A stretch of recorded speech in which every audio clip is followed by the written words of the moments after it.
ನಾರಾಯಣಂ ನಮಸ್ಕೃತ್ಯ ನರಂ ಚೈವ ನರೋತ್ತಮಂ ದೇವೀಂ ಸರಸ್ವತೀಂ ವ್ಯಾಸಂ ತಥೋ ಜಯಮುದೀರಯೇ.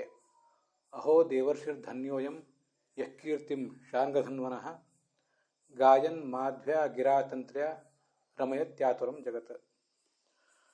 ಶ್ರೀ ಗುರುಭ್ಯೋ ನಮಃ. ಅಥಾತಃ ಭಾಗವತೆ ಪ್ರಥಮೇ ಸ್ಕಂಧೆ ಷಷ್ಠೇ ಅಧ್ಯಾಯೇ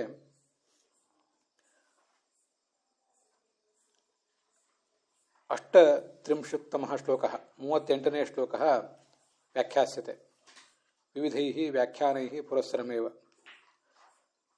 ನಾರದಃ ದೇವದತ್ತಾಂ ವೀಣಾಂ ಸ್ವರಬ್ರಹ್ಮ ವಿಭೂಷಿತಾಂ ದೇವದತ್ತಾಂ ವೀಣಾಂ ವಾದಯಿತ್ವಾ ತ್ರಿಷು ಅಪಿ ಲೋಕೇಷು ಅವಿಹತಗತಿಃ ನಿರಂತರಂ ಚಚಾರ. ಯದಾ ಅಯಂ ಭಕ್ತಾಗ್ರೇಸರಃ ನಾರದಃ ಭಗವತಃ ವೀರ್ಯಾಣಿ ಗಾಯನ್ ಚಚಾರ ಸ್ವಯಂ ಭಗವಾನೇವ ಆಹೂತ ಇವ ತಸ್ಯ ಶೀಘ್ರಮೇವ ಚೇತಸಿ ಆವಿರ್ಭವತಿ ಸ್ಮ ಇತಿ ತಸ್ಯ ಮಹತಿ. ಅಥಾತಃ ಅಷ್ಟತ್ರಿಂಶತ್ತಮಃ ಶ್ಲೋಕಃ 38ನೇ ಶ್ಲೋಕ. ಭಾಗವತದ 1ನೇ ಸ್ಕಂದದ 6ನೇ ಅಧ್ಯಾಯದ 38ನೇ ಶ್ಲೋಕವನ್ನು ನಾವಿವತ್ತು ನೋಡಬೇಕು. ಅಲ್ಲಿ ನಾರದರು ವ್ಯಾಸರಿಗೆ ಭಾಗವತದ ರಚನೆಯ ಬಗ್ಗೆ ಒಂದು ಪ್ರೋತ್ಸಾಹ ಕೊಡ್ತಾ ಇರುವುದನ್ನೆಲ್ಲ ನಾವು ನೋಡಿದ್ದೇವೆ. ಈ ಹಿಂದೆ ಉಪಬರ್ಹಣ ಅನ್ನುವ ಒಬ್ಬ ಗಂಧರ್ವಾಗಿದ್ದರು. ಅವರು ಆ ಗಂಧರ್ವ ತಾನಾಗಿದ್ದಾಗ ಸಂಗೀತವನ್ನು ಹಾಡುವಾಗ ಆ ಭಗವಂತನ ನಾಮಗಳಿಗೆ ಒಂದು ಅಪಚಾರ ಮಾಡಿದಾಗ ಅಲ್ಲಿರುವ ಹಿರಿಯ ದೇವತೆಗಳು ಪ್ರಜಾಪತಿಗಳು ಅವರನ್ನು ಶಪಿಸಿದ್ರು. ಆಗ ಅವರು ಒಬ್ಬ ದಾಸಿಪುತ್ರನಾಗಿ ಅವತರಿಸಿದ್ರು. ಉಪಬರ್ಹಣ ಅನ್ನುವ ರೂಪ ಅವ್ರದ್ದು ಮೂಲ ರೂಪ, ಪ್ರಾಯ ದಾಸಿಪುತ್ರನಾಗಿ ಜನಿಸಿದ್ದು ಅವರ ಅವತಾರ ರೂಪ. ಮುಂದೆ ಅವರು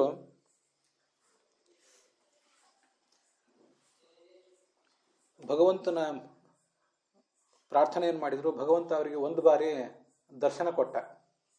ಒಂದು ಬಾರಿ ದರ್ಶನ ಕೊಟ್ಟ ಮೇಲೆ ಹೇಳಿದ, ಈ ಜನ್ಮದಲ್ಲಿ ನಾನು ನಿನಗೆ ಮತ್ತೆ ದರ್ಶನ ಕೊಡೋದಿಲ್ಲ, ನನ್ನ ಹೆಚ್ಚಿನ ದರ್ಶನ ಹೆಚ್ಚಿನ ಸಾಮೀಪ್ಯ ಎಲ್ಲವೂ ನಿನಗೆ ಮುಂದಿನ ಜನ್ಮದಲ್ಲಿ ಆಗ್ತದೆ ಅಂತ. ಅದರಂತೆ ನಾರದರಾಗಿ ಮತ್ತೊಮ್ಮೆ 10ನೇ ಪ್ರಜಾಪತಿಯಾಗಿ ಜನಿಸಿದರು. ಮರೀಚಿ, ಅತ್ರಿ, ಅಂಗಿರಸ್ ಮೊದಲಾದ ಅವ್ರ ಜೊತೆಗೆ 10ನೇವರಾಗಿ ಜನಿಸಿದರು. ಚತುರ್ಮುಖ ಬ್ರಹ್ಮನ ತೊಡೆಯಿಂದ ಜನಿಸಿದರು ಅಂತ ಭಾಗವತದ 3ನೇ ಸ್ಕಂದದಲ್ಲಿ ಬಂದಿದೆ. ಅದನ್ನು ಕೂಡ ನಾವು ಈ ಹಿಂದೆ ನೋಡಿದ್ದೇವೆ. ಈಗ ನಾನು ನಾರದನಾಗಿ ಜನಿಸಿ ಏನು ಮಾಡ್ತಿದ್ದೇನೆ ಅಂತನ್ನೋದನ್ನು ಅವರು ವೇದವ್ಯಾಸರಿಗೆ ಹೇಳ್ತಾ ಇದ್ದಾರೆ. 3 ಲೋಕದಲ್ಲಿ ಎಲ್ಲಿ ಬೇಕಾದರೂ ಕೂಡ ನನಗೆ ಹೋಗುವ ಶಕ್ತಿ ಇದೆ, ಹೋಗುವ ಶಕ್ತಿಯೂ ಇದೆ, ಇಚ್ಛೆಯೂ ಇದೆ. ಎಲ್ಲಿಯೂ ಕೂಡ ನನ್ನ ಯಾರೂ ತಡೆಯುವವರಿಲ್ಲ. ಈ ದೇವದತ್ತ ಅನ್ನುವ ಹೆಸರಿನ ವೀಣೆಯನ್ನು ನಾನು ನುಡಿಸ್ತಾ ಎಲ್ಲ ಕಡೆ ಸಂಚಾರ ಮಾಡ್ತೀನಿ. ಸಾಮಾನ್ಯವಾದ ವೀಣೆ ಅಲ್ಲ ಇದು. ಇದು ಸ್ವರಬ್ರಹ್ಮ ವಿಭೂಷಿತ, ಸಪ್ತಸ್ವರಗಳಿಂದ ಕೂಡಿದ ಗಾಂಧರ್ವ ವೇದ ನನ್ನ ವೀಣೆಯನ್ನು ಬಂದು ಅಲಂಕರಿಸಿದೆ. ಆ ಗಾಂಧರ್ವ ವೇದದ ಅಭಿಮಾನಿನಿಯಾದಂಥ ಸರಸ್ವತಿ, ಲಕ್ಷ್ಮಿ ಮೊದಲಾದವರು ನನ್ನ ಈ ವೀಣೆಯನ್ನು ಅಲಂಕರಿಸಿದ್ದಾರೆ. ಅದನ್ನು ನಾನು ಎಲ್ಲ ಕಡೆ ಹಾಡ್ತಾ ಸಂಚಾರ ಮಾಡ್ತೇನೆ.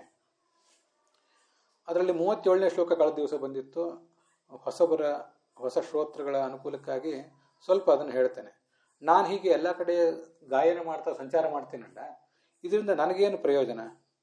ಅದರಲ್ಲಿ ಶ್ರೀಧರಿಯ ವ್ಯಾಖ್ಯಾನದಲ್ಲಿ ಮತ್ತು ಯಾದವಾರ್ಯರ ವ್ಯಾಖ್ಯಾನದಲ್ಲಿ ನಾರದರು ಮಾಡುವ ಗಾಯನಕ್ಕೆ 2 ಪ್ರಯೋಜನಗಳನ್ನು ಹೇಳಿದ್ದಾರೆ.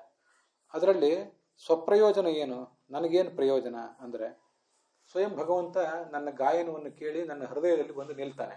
ಇದು ಸ್ವಪ್ರಯೋಜನ. ಭಗವಂತನಿಗೆ ಪ್ರಿಯಶ್ರವಾಹ ಅಂತ ಹೆಸರು.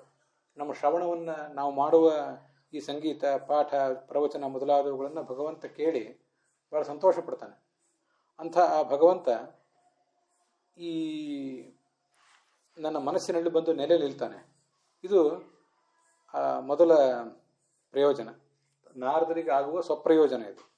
ಈಗ ನಾವು ಏನು 38ನೇ ಶ್ಲೋಕ ನೋಡುವವರಿದ್ದೇವೆ. ಇದರಲ್ಲಿ ಪರಪ್ರಯೋಜನವನ್ನು ನೋಡುವರಿದ್ದೇವೆ. ಅದನ್ನು ಏನದು ಪರಪ್ರಯೋಜನ ಅಂದರೆ, ಏತದ್ ಆತುರಚಿತ್ತಾನಾಂ ಮಾತ್ರಾಸ್ಪರ್ಶೇಚ್ಛೆಯ ಮುಹುಃ ಭವ ಸಿಂಧುಪ್ಲವೋ ದೃಷ್ಟ ಹರಿಚರ್ಯಾನುವರ್ಣನಂ ಅಂತ. ಯಾರು ಈ ಸಂಸಾರದಲ್ಲಿ ವಿಷಯ ಪದಾರ್ಥಗಳು ಬೆನ್ನು ಹತ್ತಿ ಅದು ಸಿಗದೆ ಬಳಲಿದ್ದಾರೆ, ದುಃಖಪಟ್ಟಿದ್ದಾರೆ, ಅಂಥವರ ಒಂದು ದುಃಖ ಪರಿಹಾರಕ್ಕಾಗಿ, ಅವರ ಮನಃಶಾಂತಿಗಾಗಿ ಇರುವಂಥ ಒಂದು ದೋಣಿ ಇದ್ದಂತಿದ್ದು ನನ್ನ ಈ ಗಾಯನ. ಯಾರು ಇದನ್ನು ಕೇಳ್ತಾರೆ ಅವರು ಆ ಸಂಸಾರವೆಂಬ ಸಾಗರವನ್ನು ದಾಟ್ತಾರೆ. ಇದು ಹರಿಚರ್ಯಾನುವರ್ಣನಂ, ಇದು ನಮಗೆಲ್ಲರಿಗೂ ಕೂಡ ಅನುಭವ ಸಿದ್ಧವಾಗಿದೆ ಅಂತಾರೆ ನಾರದರು. ಈ ನಾವೇನು ಶ್ಲೋಕ ನೋಡ್ತಾ ಇದ್ದೀವಿ, ಇದಕ್ಕೆ ವೀರರಾಘವರು ಶ್ರೀಧರಿ ವ್ಯಾಖ್ಯಾನದಲ್ಲಿ ಬೇರೆ ಬೇರೆ ವ್ಯಾಖ್ಯಾನಗಳಲ್ಲಿ ಏನು ವ್ಯಾಖ್ಯಾನ ಮಾಡ್ತಾರೆ ಅಂತ ಅನ್ನೋದನ್ನು ಒಂದು ಬಾರಿ ನೋಡೋಣ. ಮೊದಲು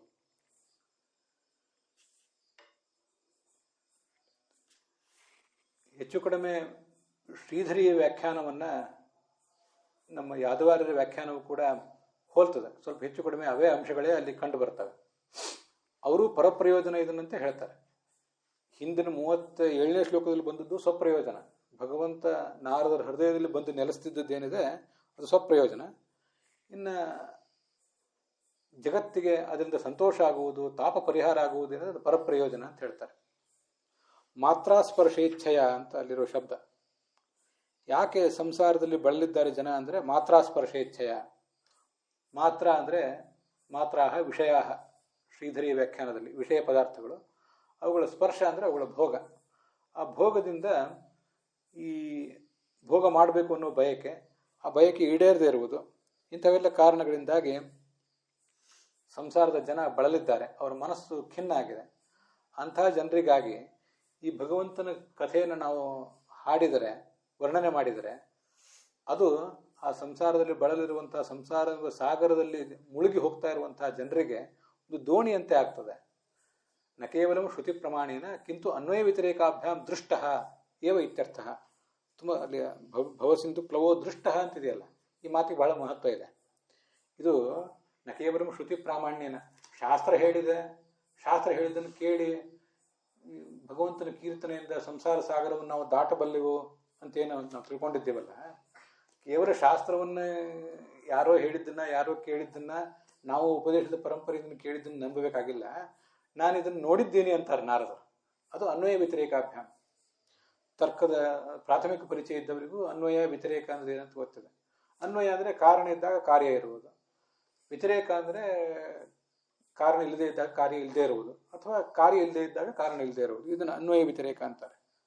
ಸಂಸಾರದಲ್ಲಿ ಬಳಲಿದಾಗ ಯಾರು ಭಗವಂತನ ಕೀರ್ತನೆಯನ್ನು ಮಾಡಿದ್ದಾರೆ, ಭಗವಂತನ ಕೀರ್ತನೆ ಅನ್ನುವುದೊಂದು ಕಾರಣ, ಅದು ಸಂಸಾರದ ಬಿಡುಗಡೆ ಎನ್ನುವ ಕಾರ್ಯವನ್ನು ಮಾಡುತ್ತದೆ. ಅವುಗಳಿಗೆ ಕಾರ್ಯಕಾರಣ ಭಾವ ಇರುವುದು ಅನ್ವಯದಿಂದಲೂ ಕಂಡಿದೆ.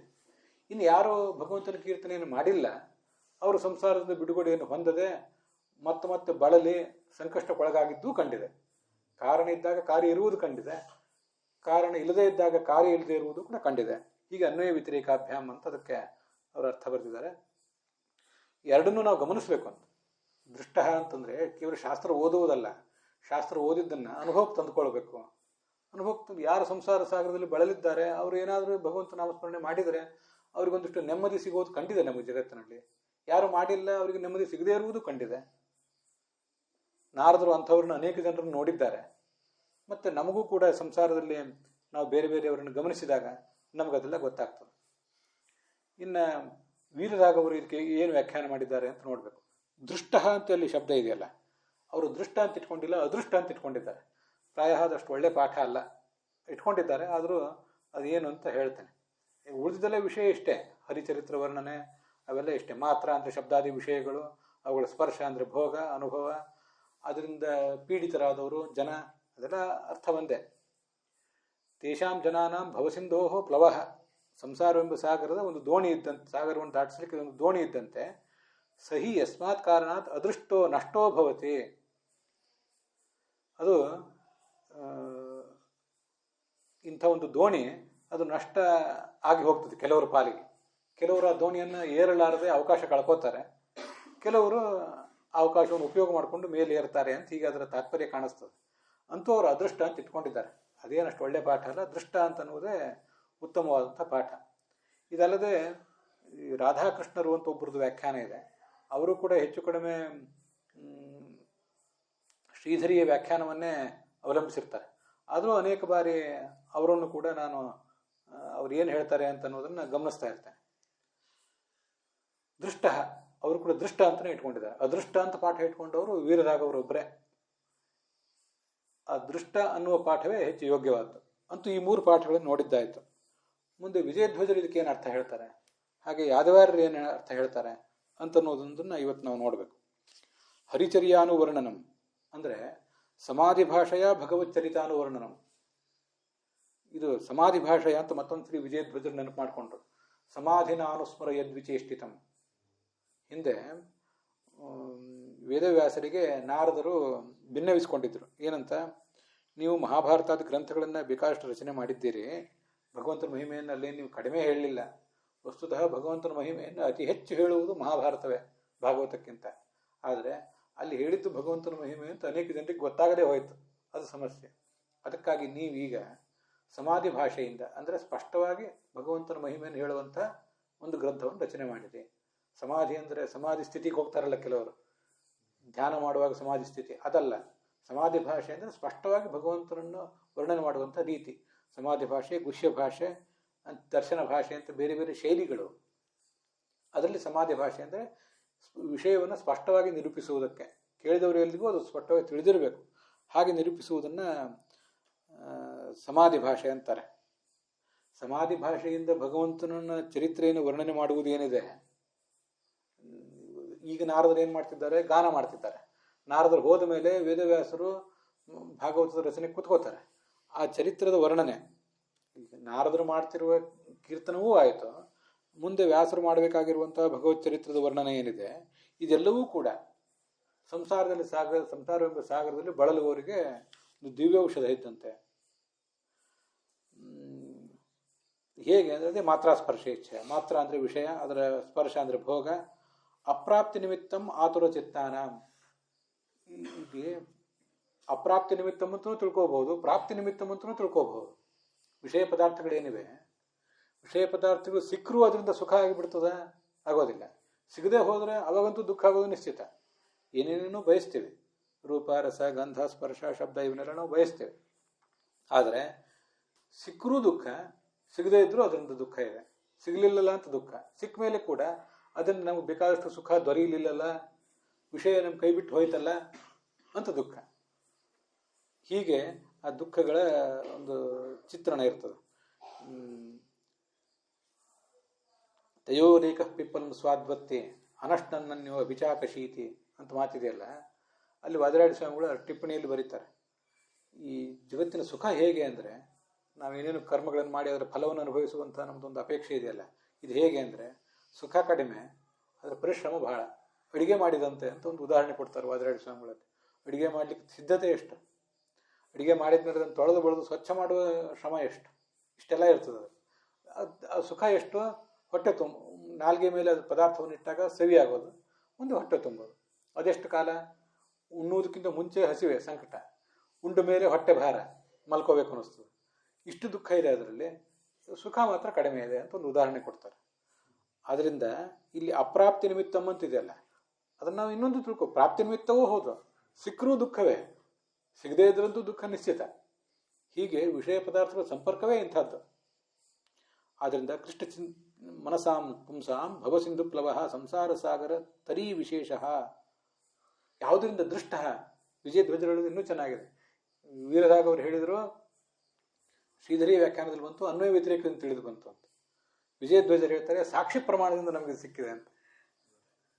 ನಮಗೆ ಪ್ರತ್ಯಕ್ಷ ಅಂತ ಅನ್ನೋದು ಕಣ್ಣು, ಕಿವಿ ಮೊದಲಾದ ಪ್ರತ್ಯಕ್ಷ, ಬಾಹ್ಯ ಪ್ರತ್ಯಕ್ಷ ಗೊತ್ತಿದೆ. ಅದ್ರ ಜೊತೆಗೆ ಆಂತರಿಕ ಪ್ರತ್ಯಕ್ಷ ಇನ್ನೊಂದಿದೆ, ಆತ್ಮಸ್ವರೂಪವಾದಂಥ ಇಂದ್ರಿಯ. ಅದರಿಂದ ನಿಶ್ಚಿತವಾದದ್ದು ಎಂದೂ ಕೂಡ ವ್ಯರ್ಥ ಹೋಗೋದಿಲ್ಲ. ಯತ್ಕೋಚಿತ್ ವ್ಯಭಿಚಾರಿಸ್ಯ ದರ್ಶನಂ ಮಾನಸಂಹಿತ ಆಗ್ತದೆ. ಸಾಕ್ಷಿ ಸಿದ್ಧೇ ತ್ವಸಂಶಯಾತ್. ಮನಸ್ಸಿನಿಂದ ಏನಾದರೂ ವಿಷಯ ಕಂಡಿದ್ದರೆ ಕೆಲವು ಬಾರಿ ಹುಸಿ ಹೋಗಬಹುದು. ಸಾಕ್ಷಿಸಿಂದ ಏನು ಸಿದ್ಧವಾಗಿರ್ತದೆ ಅದು ಮಾತ್ರ ಎಂದೂ ಹುಸಿ ಹೋಗೋದಿಲ್ಲ. ನಮಗೆ ಸಾಕ್ಷಿಯಿಂದ ಏನು ಗೊತ್ತಾಗಿದೆ, ಅಂತಾರೆ ವಿಜಯಧ್ವಜರು. ಅವರು ಸಾಕ್ಷಿಗೆ, ನಮಗಿನ್ನೂ ಅವೆಲ್ಲ ಅಷ್ಟು ಅಷ್ಟು ಆ ಲೆವೆಲಿಗೆ ನಾವಿನ್ನೂ ಹೋಗಲಿಲ್ಲ. ಅಂತೂ ವಿಜಯಧ್ವಜರಂತವ್ರು ಹೇಳ್ತಾರೆ, ನಮಗಿದು ಸಾಕ್ಷಿ ಗೋಚರವಾಗಿದೆ. ಸಂಸಾರ ಸಾಗರದಲ್ಲಿ ನಾವೇನು ಬಳಲ್ತಾ ಇದ್ದೀವಿ, ಅವರು ಹರಿನಾಮ ಕೀರ್ತನೆ ಮಾಡಿದರೆ ಆ ಹರಿನಾಮ ಕೀರ್ತನ ಅವರನ್ನು ಮೇಲೆಬ್ಬಿಸ್ತದೆ ಅನ್ನುವುದು ನಮಗೆ ಸಾಕ್ಷಿ ಸಿದ್ಧ ಆಗಿದೆ ಅಂತಾರೆ. ಸಾಕ್ಷಾದಿ ಪ್ರಮಾಣೈಹಿ, ಅದು ಸಾಕ್ಷಿ. ಮುಂದೆ ಆಮೇಲೆ ಅನುಮಾನ, ಪ್ರತ್ಯಕ್ಷ ಬೆಂಬಲವುಳ್ಳ ಅನುಮಾನ ಮತ್ತೆ ಆಗಮ ಇತ್ಯಾದಿಗಳಿಂದ ಸಿದ್ಧ ಆಗಿದೆ. ಅದಕ್ಕಾಗಿ ಸಾಕ್ಷಾದಿ ಪ್ರಮಾಣೈಹಿ ಅಂತಂದರು.